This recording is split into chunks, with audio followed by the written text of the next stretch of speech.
నమస్కారం దూరదర్శన్ వార్తలకు స్వాగతం నేను శ్రీదేవి ముందుగా ముఖ్యాంశాలు చూద్దాం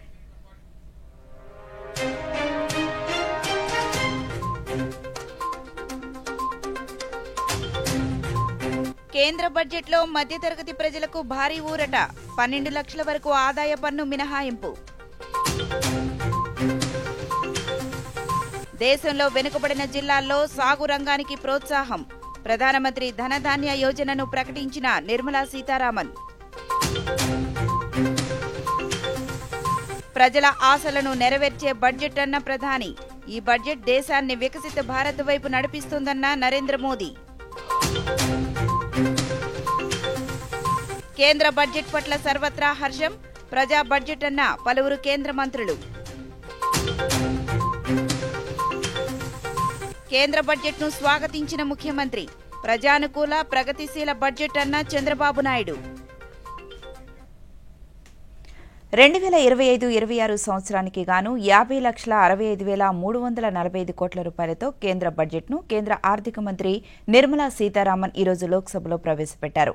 బడ్జెట్లో అత్యధికంగా రక్షణ రంగానికి 4,91,732 కోట్ల రూపాయలు కేటాయించినట్లు కేంద్ర ఆర్థిక మంత్రి నిర్మలా సీతారామన్ తెలిపారు. గ్రామీణాభివృద్ధికి 2,66,817 కోట్ల రూపాయలు, హోంశాఖకు 2,33,211 కోట్ల రూపాయలు, వ్యవసాయ అనుబంధ రంగాలకు 1,71,437 కోట్ల రూపాయలను కేటాయించినట్లు తెలిపారు. ఇక విద్యారంగానికి 1,28,650 కోట్లు, ఆరోగ్య రంగానికి 98,311 కోట్ల రూపాయలు, పట్టణాభివృద్ధికి గాను 96,777 కోట్లు, ఐటీ టెలికాం రంగాలకు 95,298 కోట్ల రూపాయలు కేటాయించినట్లు తెలిపారు. ఇక విద్యుత్ రంగానికి 81,174 కోట్ల రూపాయలు, వాణిజ్య పరిశ్రమల శాఖకు 65,553 కోట్ల రూపాయలు, సాంఘిక సంక్షేమ రంగానికి 60,052 కోట్లు, వైజ్ఞానిక విభాగాలకు 55,679 కోట్లు కేటాయించినట్లు నిర్మలా సీతారామన్ పేర్కొన్నారు.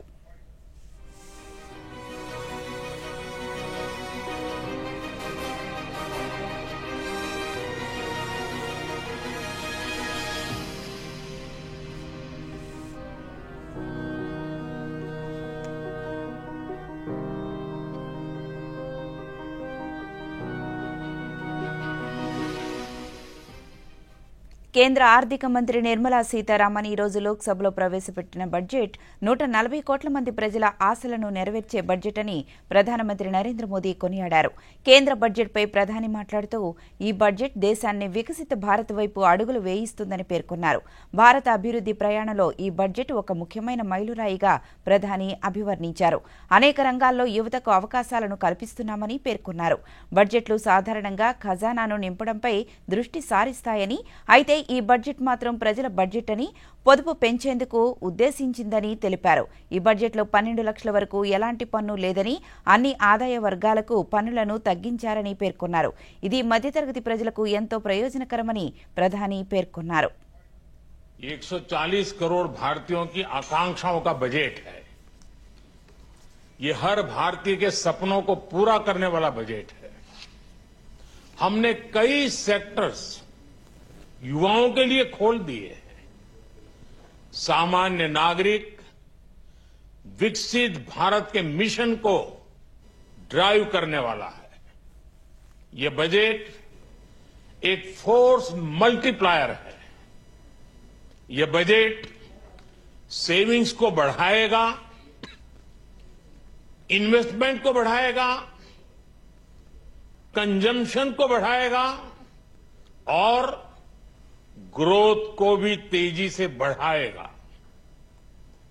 मैं वित्त मंत्री निर्मला सीतारमण जी और उनकी पूरी टीम को इस जनता जनार्दन का बजट, पीपल्स का बजट, इसके लिए बहुत बहुत बधाई देता हूं.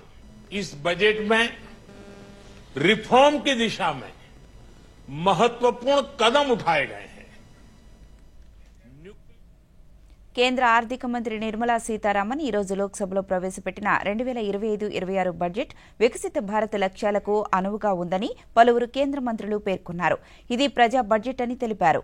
సాధారణ మధ్యతరగతి ఆదాయ వర్గాల వారికి ఊతమిచ్చే బడ్జెట్ అని తెలిపారు. అలాగే దేశ చరిత్రలో ఇది ఎంతో ముఖ్యమైన బడ్జెట్ అని అన్నారు. మౌలిక సదుపాయాల కల్పనకు అధిక ప్రాధాన్యతనిచ్చారని అన్నారు. दूरी को कम करने का इसमें जिक्र किया गया है. युवाओं का, महिलाओं का, मिडिल क्लास का जिस तरीके से हैंड होल्डिंग का जिक्र इसमें किया गया है, युवाओं के स्किल को किस तरीके से मजबूती देने के प्रावधान इसमें बनाए गए हैं. मुझे लगता है हर क्षेत्र, हर सेक्टर को ये छूने वाला ये बजट है. खास तौर पर मेरे लिए, जिस मंत्रालय से मैं आता हूं, मेरे लिए ये ज्यादा खुशी की बात है कि निफ्टेम का एक लंबे समय से हम लोगों की मांग रही थी. अभी सिर्फ निफ्टेम के 2 ही इंस्टीट्यूट थे. हम लोग लंबे समय से चाहते थे कि निफ्टेम जिस तरीके से युवाओं को प्रोत्साहित करने का, उनको बढ़ावा देने का कार्य कर रहा है, मांग थी हम लोग की लंबे समय से. यह बजट युवा, गरीब, किसान, नारी और समाज के सभी वर्गों और सेक्टर्स के विकास को बढ़ावा देने वाला है और खासकर मिडिल क्लास के कंट्रीब्यूशन को यह रिकॉग्नाइज करते हुए यह बजट, यदि यह कहा जाए कि अपने में अभूतपूर्व है, तो यह कहना अतिशयोक्ति नहीं होगी. वित्तीय वर्ष 2025-26 के बजट में डिफेंस मिनिस्ट्री को 6,81,000 करोड़ रुपए से अधिक का एलोकेशन किया गया है, जो पिछले साल के बजट एलोकेशन से 9.5% अधिक है. और मुझे बताते हुए प्रसन्नता हो रही है कि डिफेंस बजट यूनियन बजट का लगभग 13.44% है. विशेष रूप से इनकम टैक्स के बारे में एक रिफॉर्म करके नया कानून लाकर इसको और सरलीकरण उसका करना, ये जनता के लिए बहुत बड़ी राहत होगी. और 12 लाख रुपए की उत्पादन के लिए इनकम टैक्स में जो राहत दी गई है वो भी बहुत महत्वपूर्ण है. विशेष रूप से मिडिल क्लास का विचार किया गया है और मध्यम वर्गीय, उसके साथ लोअर मिडिल क्लास और गांव गरीब मजदूर किसान, इसमें रोजगार कैसे निर्माण हो और सस्टेनेबल डेवलपमेंट कैसी हो. इस बजट ने पब्लिक प्राइवेट इन्वेस्टमेंट को इनकरेज किया है. मुझे लगता है ये बहुत बड़ा सेक्टर है जिसके कारण नए रोजगार निर्माण होंगे, ग्रोथ बढ़ेगी और निश्चित रूप से देश के विकास में उसका योगदान होगा. In a way, the Honorable Finance Minister has met the demand of large section of middle class, particularly as more and more poor are coming into the middle class with rising incomes. The last report was 25 crore poor. కేంద్ర బడ్జెట్లో 20,000 కోట్ల రూపాయలను nuclear energy మిషన్కు కేటాయించడంతో విద్యుత్ రంగంలో భారత్ శక్తివంతమైన దేశంగా రూపొందుతుందని కేంద్ర హోంమంత్రి అమిత్ షా సామాజిక మాధ్యమం వేదికగా పేర్కొన్నారు. ఈ మిషన్ సాకారంతో 2047 నాటికి భారత్ 100 గిగావాట్ల న్యూక్లియర్ ఎనర్జీని ఉత్పత్తి చేయగలుగుతుందని అన్నారు. అలాగే మారిటైమ్ డెవలప్మెంట్ ఫండ్కి 25,000 కోట్ల కేటాయింపుతో సముద్రయానం, షిప్పింగ్ రంగాలు మరింత అభివృద్ధి చెందుతాయని వెల్లడించారు. ప్రాణరక్షణకు తోడ్పడే 36 ఔషధాలకు కస్టమ్స్ సుంకం నుండి మినహాయింపు ఇవ్వడంతో పాటు రాబోయే 3 ఏళ్లలో జిల్లా ఆసుపత్రుల్లో డే కేర్ క్యాన్సర్ సెంటర్లను నెలకొల్పాలనే నిర్ణయంతో చాలా మంది రోగులకు స్వాంతన కలుగుతుందన్నారు.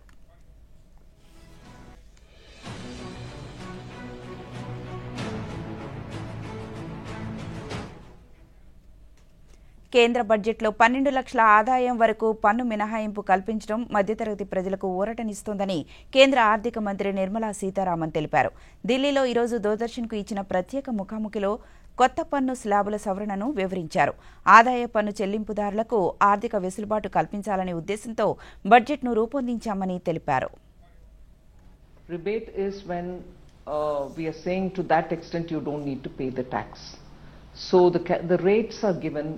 And the rates, I'd like to take this opportunity to tell your viewers that the rates are far lesser than the rates which are prevailing as of today. So one, with the simplification, rate reduction, and also a smooth flow of rate without any jumps, and higher incomes also coming into the lower slab. So the benefit of this income tax reduction that we've done are not just in saying up to a certain income you will pay no tax, but across the board for all incomes the rate is brought down. Yes. up to 12 lakh, not only has the rate come down, but we are saying whatever is the tax incidence falling on the individual will be rebated out so that they don't have to pay any tax. So when we say rebate, we are saying you don't pay and then expect us to give a rebate in the sense of rebate, return, refund. It is, you're not going to pay tax, but that is the amount you should have paid per the tax rates that we've given. Why do we give the rates? We give the rates because this will apply, every band, income band has a particular rate, and people who are earning higher income would to that extent say my first 0 to 4 will be at nil rate, 4 to something else will be at 5% and so on. So for even his income, those rates will apply. If I had kept 12 up to 12 nil rate, it will mean even people who are earning very high amounts will up to 12 not pay any tax at all. That's కేంద్ర budget సామాన్య మధ్యతరగతి ఆకాంక్షలను ప్రతిబింబించేదిగా ఉందని కేంద్ర railway సమాచార ప్రసార శాఖల మంత్రి అశ్విని వైష్ణవ్ తెలిపారు. దూరదర్శన్కు ఇచ్చిన ప్రత్యేక ఇంటర్వ్యూలో ఆయన మాట్లాడుతూ 12 లక్షల వరకు ఆదాయపు పన్ను మినహాయింపును ఇవ్వడంతో మధ్యతరగతి ప్రజలకు ఎంతో ఆర్థిక వెసులుబాటు కలుగుతుందన్నారు. ప్రజల కొనుగోలు శక్తి పెరగడంతో పాటు దేశ ఆర్థికాభివృద్ధిని మరింత వేగవంతం చేస్తుందని పేర్కొన్నారు. ఆర్థిక లోటు, పెట్టుబడులు, పన్నుల వెసులుబాటు వంటి అంశాల్లో సమతూకం పాటించడంతో ఈ బడ్జెట్ అన్ని రంగాల అభివృద్ధికి అనుకూలంగా ఉందన్నారు. एक ऐसा बजट दिया है जिससे आज मध्यम वर्ग परिवारों में खुशी की लहर उठी है. आप देखिए 12 लाख रुपए की सालाना आय तक कोई टैक्स नहीं लगेगा. इससे बहुत एक पूरी समाज में, पूरे इकोनॉमी में बहुत अच्छा एक प्रभाव आएगा. हमारे मिडिल क्लास फैमिलीज ज़्यादा बचत कर पाएंगे, अपने घरों में अच्छे बेहतर सामान ले आ पाएंगे, अपने घर बनाने के लिए उनके पास पैसे ज़्यादा बचेंगे. बहुत बड़ी ये सौगात है और इसके लिए और बजट को फिर भी बैलेंस करके रखा गया है कि आज फिस्कल डेफिसिट कम किया है, 4.4% पे लाए. साथ ही साथ जो कैपिटल इन्वेस्टमेंट का जो काम था वो काम भी मेंटेन रखा है. 11,20,000 करोड़ रुपए का कैपिटल इन्वेस्टमेंट होगा. तो देश की जो ग्रोथ है, इनोवेशन है और साथ ही साथ जो मध्यम वर्ग परिवार और गरीब परिवार और किसान परिवारों में जो ज़रूरतें हैं उन सबको मेंटेन किया. ये अद्भुत बजट है, बहुत ही वाकई एक बहुत ही अच्छा बजट है. एक बहुत ही समावेशी बजट है किसानों के लिए. हर तरीके से उनके लिए प्रोडक्टिविटी कैसे इंप्रूव हो, उनके प्रोडक्ट में वैल्यू एडिशन कैसे हो, किस तरह से बेटर क्वालिटी के सीड्स मिल सके, किस तरह से बेटर स्टोरेज. కేంద్ర బడ్జెట్లో 12 లక్షల వరకు ఆదాయపు పన్ను మినహాయింపునివ్వడం చారిత్రాత్మకమని కేంద్ర పౌర విమానయాన శాఖ మంత్రి కింజరాపు రామ్మోహన్ నాయుడు తెలిపారు. ఈ తరహా నిర్ణయం గతంలో ఎప్పుడూ తీసుకోలేదని పేర్కొన్నారు. ఈ బడ్జెట్తో మధ్యతరగతి ప్రజలకు మరింత ప్రయోజనం చేకూరుతుందని సామాజిక మాధ్యమం ఎక్స్ వేదికగా పేర్కొన్నారు. ఈ నిర్ణయం పార్టీలకు అతీతంగా ప్రతి ఒక్కరూ హర్షించాల్సిన విషయమన్నారు. సూక్ష్మ, చిన్న, మధ్యతరహా పరిశ్రమలకు బడ్జెట్లో ప్రాధాన్యం కల్పించారని, పట్టణాభివృద్ధికి కీలక సంస్కరణలు చేపట్టినట్లు తెలిపారు. కేంద్ర ఆర్థిక మంత్రి నిర్మలా సీతారామన్ కు ఆయన ధన్యవాదాలు తెలియజేశారు.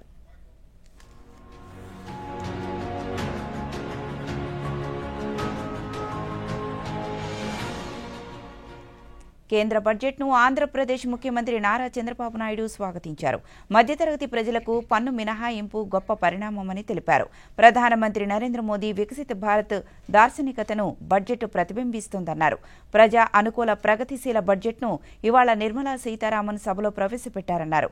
మహిళలు, పేదలు, యువత, రైతుల సంక్షేమానికి ప్రాధాన్యతనిచ్చారన్న ముఖ్యమంత్రి జాతీయ శ్రేయస్సు దిశగా ఈ బడ్జెట్ కీలక అడుగులు సూచిస్తోందని సామాజిక మాధ్యమం ఎక్స్ వేదికగా పేర్కొన్నారు.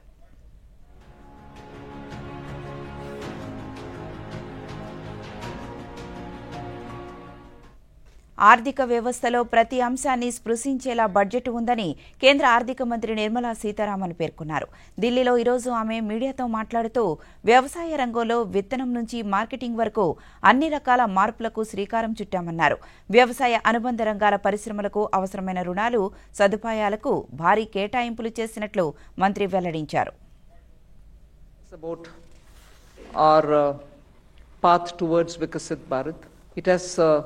Invested in agriculture. It has certainly looked at rural prosperity, focuses on urban development, particularly looking at urban workers, and continues to lay emphasis on reforms. 6 specified sectors have been identified, and I spoke about it in the budget. Sectors in which we will continue our reform agenda. All this, even as we have continuously been engaged with the stakeholders, and interest of education and health has been prioritized. When we're talking about education, from a child in a daycare center, portion for women, lactating mothers, till the level of getting skilling done, and also for artificial intelligence and digital reading material for students and in school and colleges. Every aspect of education, and bringing in that dimension which is so critical for health. Daycare, cancer centers, and making sure more medical seats are available. These are kind of things with which I'm trying to highlight. The approach in this budget has been pointed on areas which definitely need immediate intervention. ఇప్పుడు ప్రకటనలో నీకు గట్టి incentive దొరికింది. ఏంటి plan? Government securities లో investment. బాగా సరిగ్గా అనుకుంటున్నారు. ఇప్పుడు గవర్నమెంట్ సెక్యూరిటీస్ లో ఇన్వెస్ట్ చేయడం సులువైపోయింది. కానీ ఎలా? ఆర్బీఐ రీటైల్ డైరెక్ట్ స్కీమ్ లో మీరు బ్రోకర్ లేకుండా ఇన్వెస్ట్ చేయవచ్చు. పైగా మీకు మీ పెట్టుబడిపై రిటర్న్స్ వస్తాయి. ఆర్బీఐ పోర్టల్లోకి వెళ్ళండి, ఉచితంగా అకౌంట్ తెరిచి మీ బ్యాంక్ ఖాతా నుంచి నేరుగా డబ్బు ఇన్వెస్ట్ చేయండి. సురక్షితం, సులభం. రిటైర్మెంట్ తర్వాత నేను ఇందులోనే ఇన్వెస్ట్ చేస్తా. మీరు చాలా బాగా చెప్పారు. ఆర్బీఐ అంటుంది, విషయాలు తెలుసుకోండి, జాగరూకంగా ఉండండి. తిరిగి వివరాల్లోకి వెళ్తే ప్రజా సంక్షేమం కోసమే నిరంతరం కృషి చేస్తున్నామని ముఖ్యమంత్రి నారా చంద్రబాబు నాయుడు పేర్కొన్నారు. అన్నమయ్య జిల్లా పర్యటనలో భాగంగా రాయచోటిలో జరిగిన ప్రజావేదిక కార్యక్రమంలో ముఖ్యమంత్రి మాట్లాడుతూ ప్రజలు తమపై ఎంతో నమ్మకంతో విజయాన్ని అందించారని, ఇచ్చిన హామీలను ఒక్కొక్కటిగా నెరవేరుస్తున్నామని తెలిపారు. కేంద్రం నుంచి ఇప్పటికే పలు ప్రాజెక్టులకు ఆమోదం లభించిందన్నారు.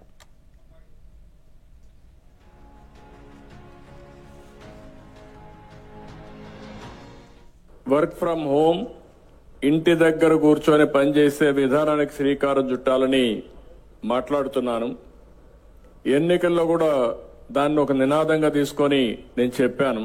ఒకప్పుడు నేను ఇన్ఫర్మేషన్ టెక్నాలజీని ప్రమోట్ చేశాను దగ్గర 30 సంవత్సరాల కంటే ముందు. అప్పుడు ఎవరికి ఐటీ అంటే తెలియదు, పెద్దగా డెవలప్ కాలేదు. ఆ రోజు బిల్ గేట్స్ ఏం చేశారంటే అమెరికా నుంచి ఇంటర్నెట్ ని ఇన్నోవేట్ చేశాడు. ఆ ఇంటర్నెట్ వచ్చిన తర్వాత ప్రపంచమంతా ఒక కుగ్రామంగా తయారైపోయింది. అంత మునుపు అమెరికాలో ఏమైనా జరిగితే మనకు తెలియాలంటే 4 రోజులు పట్టేది. కానీ ఎప్పుడైతే ఇంటర్నెట్ వచ్చిందో టెక్నాలజీలో పెద్ద బ్రేక్ త్రూ వచ్చింది. ఇన్ఫర్మేషన్ టెక్నాలజీకి భవిష్యత్తు ఉందనే ఉద్దేశంతో నేను ఆ రోజు నుంచే శ్రద్ధ పెట్టాను. ఎవరికి అర్థం కాలేదు బిగినింగ్ లో. ఆ రోజు ఒక హైటెక్ సిటీ కట్టాలంటే చాలా శ్రమ పడ్డాను, అనేక మీటింగ్లు పెట్టాను. ఇప్పుడు ఏ విధంగా అయితే ఐటీ ప్రొఫెషనల్స్ అంతా పనిచేస్తున్నారో వీళ్ళందరూ ఐడియాస్ తీసుకున్నట్టు 4-5 మీటింగ్లు పెట్టి ఏం చేస్తే బాగుంటుంది అనుకుంటే ముందు హైటెక్ టవర్ కట్టాం. ఆ హైటెక్ టవర్ కట్టిన తర్వాత ఇలాంటి పిల్లలందరూ చూసిన తర్వాత మేం కూడా ఐటీ చదువుకోవాలి. అన్నమయ్య జిల్లా పర్యటనలో భాగంగా ముఖ్యమంత్రి నారా చంద్రబాబు నాయుడు రాయచోటి నియోజకవర్గం సంబేపల్లిలో పలు సేవా కార్యక్రమాల్లో పాల్గొన్నారు. ఈ సందర్భంగా ఎన్టీ రామారావు విగ్రహాన్ని ముఖ్యమంత్రి ఆవిష్కరించారు. లబ్ధిదారుల ఇళ్లకు వెళ్లి ముఖ్యమంత్రి పింఛను అందించడంతో పాటు వారి యోగక్షేమాలను అడిగి తెలుసుకున్నారు.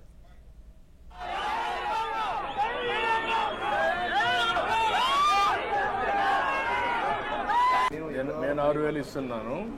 నేను వచ్చినాక 6,000 చేశాం కదా, అది కూడా నేనే పెంచుకుంటా వచ్చాను. దినానికి ఇక్కడ బ్యాక్ కూడా వస్తుందా?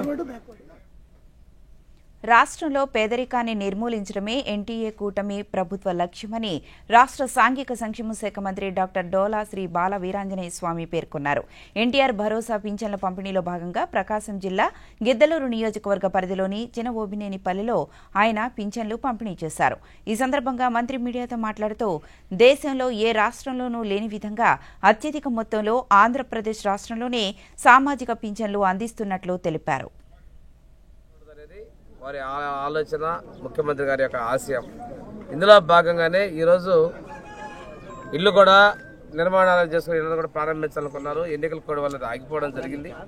ఈ ప్రభుత్వం వచ్చిన తర్వాత సూపర్ 6 పథకాలు అన్నీ కూడా ఒక్కొక్కటిగా అమలు పరుచుకుంటూ వస్తున్నాం. ఈరోజు రాష్ట్రం అప్పుల్లో ఉంది, ఆర్థికంగా చాలా తీవ్ర ఇబ్బందులు ఉంది.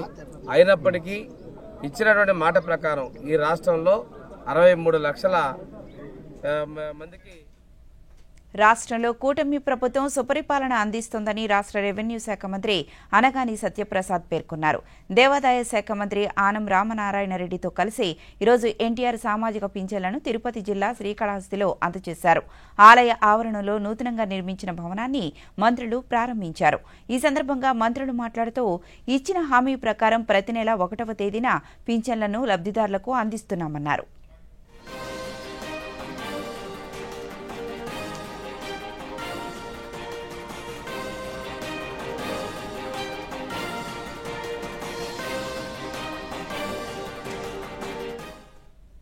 తిరుపతి జిల్లా శ్రీకాళహస్తిలో మహాశివరాత్రి బ్రహ్మోత్సవాలను ఘనంగా నిర్వహించేందుకు అన్ని ఏర్పాట్లు చేశామని రాష్ట్ర దేవాదాయ శాఖ మంత్రి ఏ రామనారాయణ రెడ్డి తెలిపారు.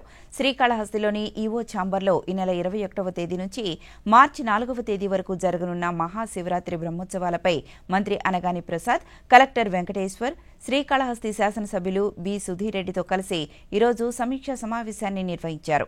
ఈ సందర్భంగా దేవాదాయ శాఖ మంత్రి మీడియాతో మాట్లాడుతూ మహాశివరాత్రి బ్రహ్మోత్సవాల్లో సామాన్య భక్తులకు ప్రాధాన్యత కల్పిస్తామన్నారు. రెవెన్యూ శాఖ మంత్రి అనగాని సత్యప్రసాద్ మాట్లాడుతూ మాస్టర్ ప్లాన్లో భాగంగా శ్రీకాళహస్తి ఆలయంలో ఎన్నో అభివృద్ధి కార్యక్రమాలను నిర్వహించామని తెలిపారు. మహాశివరాత్రి పర్వదినాన్ని వైభవోపేతంగా ఈ కాళహస్తీశ్వర స్వామి ఆలయంలో చేయడానికి రాష్ట్ర ప్రభుత్వం సంకల్పించింది. ఈ వైభవోపేతమైనటువంటి కార్యక్రమానికి అన్ని రకాల సమీక్షలను పూర్తి చేసి అవసరమైనటువంటి ఆదేశాలని ఇవ్వవలసిందిగా గౌరవనీయులైనటువంటి రాష్ట్ర ముఖ్యమంత్రి వర్యులు శ్రీ నారా చంద్రబాబు నాయుడు గారు ఆదేశాలు ఇచ్చారు.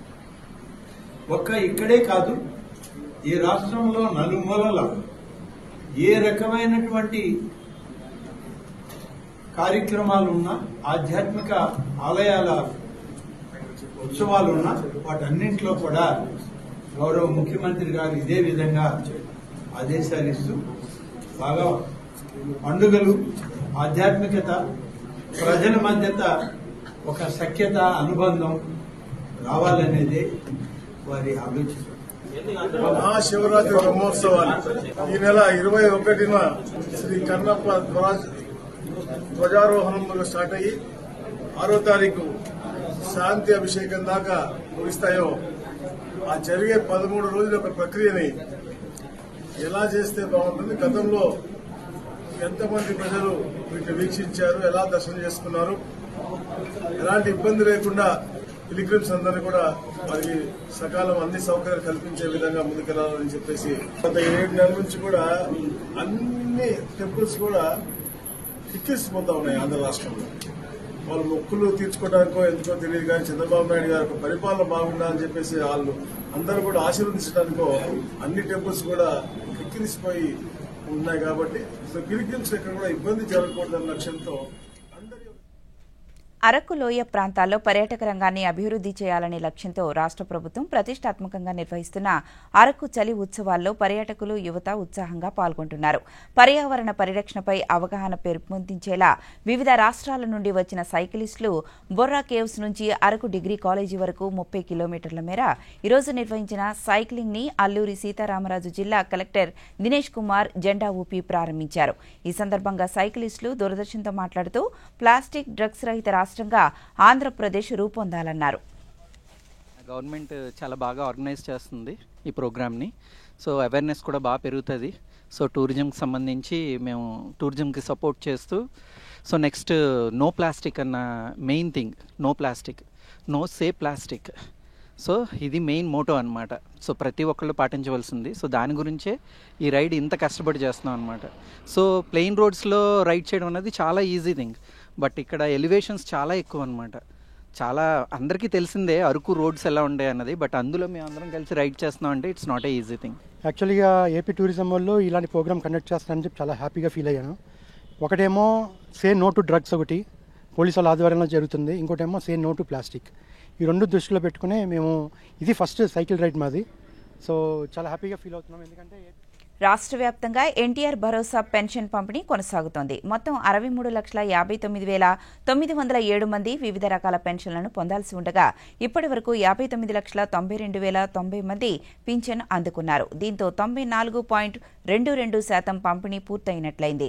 రేపు ఆదివారం కావడంతో ఈ రోజే అధిక మొత్తంలో పెన్షన్ పంపిణీ పూర్తి చేయాలనే లక్ష్యంతో ఉదయం నుండే సచివాలయ ఉద్యోగులు ఇంటింటికి వెళ్లి పెన్షన్ అందిస్తున్నారు.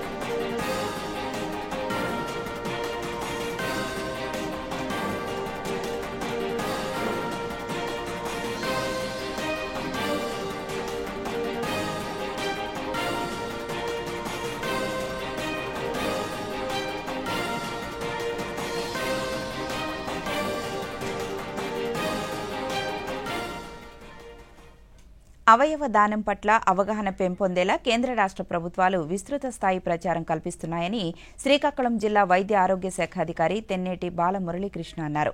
శ్రీకాకుళం అంబేద్కర్ ఆడిటోరియంలో ఈరోజు నిర్వహించిన అవగాహన సదస్సులో ఆయన మాట్లాడుతూ అవయవ దానం చేసేందుకు ప్రజలు స్వచ్ఛందంగా ముందుకు రావాలన్నారు. ఈ సందర్భంగా నిర్వహించిన ర్యాలీలో స్థానికులు, పలు సంఘాల ప్రతినిధులు, విద్యార్థులు పాల్గొన్నారు. అయితే ఈరోజు జీవన్దాన్ ట్రస్ట్ ఆంధ్రప్రదేశ్ ఈ బ్రెయిన్ అంటే ఆర్గన్ డొనేషన్ అంటే అవయవ దానం మీద ఒక అవగాహన అంటే సెన్సిటైజేషన్ ప్రజల్లోని అవగాహన కలిగించడానికి ఈ కార్యక్రమం ఏర్పాటు చేశారు. మన జెమ్స్ హాస్పిటల్ శ్రీకాకుళం వారి సహకారంతో ఇది వెరీ గుడ్ ప్రోగ్రామ్. అంటే ఈ పాత్రికేయ మిత్రులందరికీ నేను విజ్ఞప్తి చేస్తున్నాను, అంటే మీ వలన మీరు చైతన్యం కలగజేస్తే అంటే 2 నెలలకు ఒకసారి దీని మీద మీరు పేపర్లో రాస్తుంటే ప్రజల్లో చైతన్యం వస్తుంది. అంటే ఒకరోజు అంటే ఓవర్ నైట్ ప్రజలు మారడం కష్టం కాబట్టి నిరంతరం వాళ్ళకి అవగాహన కలిగిస్తుంటే ప్రజలు వాళ్ళంతటా వాళ్లే ముందుకొచ్చి ఈ పశ్చిమ గోదావరి జిల్లా భీమవరం గునుపూడిలోని శ్రీ ఉమా సోమేశ్వర స్వామివారి ఆలయంలో శివరాత్రి ఉత్సవాలకు అన్ని ఏర్పాట్లు చేస్తున్నామని ఆలయ కార్యనిర్వహణాధికారి డి రామకృష్ణరాజు తెలిపారు. ప్రతి సంవత్సరం నిర్వహించే ఉత్సవాలకు ఈవో రాటపాటి పూజలు నిర్వహించారు. ఈ సందర్భంగా ఆయన దూరదర్శన్తో మాట్లాడుతూ ఈ నెల 24వ తేదీ నుంచి 28వ తేదీ వరకు ఉత్సవాలు జరుగుతాయన్నారు. శివరాత్రి రోజు తెల్లవారుజామున స్వామివారి కళ్యాణం, మరుసటి రోజు రథోత్సవం, 3వ రోజు తెప్పోత్సవం నిర్వహిస్తామన్నారు. కార్యనిర్వహణాధికారిగా డి రామకృష్ణరాజు నేను విధులు నిర్వహిస్తున్నాను. ఈ స్వామివారి కళ్యాణ మహోత్సవంలో శివరాత్రి మహోత్సవములు ఈ 24/2/2025 నుండి 28/2/2025 వరకు అత్యంత వైభవంగా జరుగుతాయి. ఈ శివరాత్రి కలిసి స్వామివారి కళ్యాణ మహోత్సవాలకి వివిధ ప్రాంతాల నుంచి సుమారుగా ఈ 5 రోజులు ఈ స్వామివారిని సుమారుగా 30,000 మంది దర్శించుకుంటారు. వారికి అన్ని విధాలుగా కూడా క్యూ లైన్లు స్వామివారిని దర్శించుకోవడానికి అన్ని విధాలుగా క్యూ లైన్లు ఏర్పాటు చేస్తాము. ఉచిత దేశీయ స్టాక్ మార్కెట్ సూచీలు ఈరోజు ఫ్లాట్గా ముగిశాయి. బడ్జెట్ నేపథ్యంలో ఉదయం స్వల్ప లాభాల్లో ప్రారంభమైన సూచీలు తీవ్ర ఒడిదుడుకులకు లోనయ్యాయి. రోజంతా లాభ నష్టాల మధ్య కదలాడిన సూచీలు చివరకు ఫ్లాట్గా ముగిశాయి. సెన్సెక్స్ 5 పాయింట్ల లాభంతో, నిఫ్టీ 26 పాయింట్ల నష్టంతో ముగిశాయి. ఈ ఉదయం 77,637 పాయింట్ల వద్ద స్వల్ప లాభాల్లో ప్రారంభమైన సెన్సెక్స్ బడ్జెట్ నేపథ్యంలో తీవ్ర ఊగిసలాటకు లోనైంది.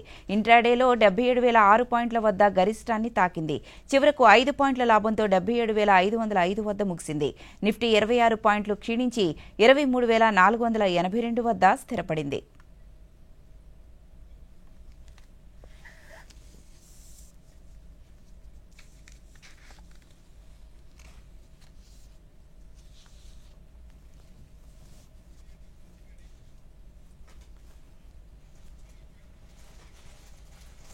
ఈ వార్తలు ఇంతటితో సమాప్తం. నమస్కారం.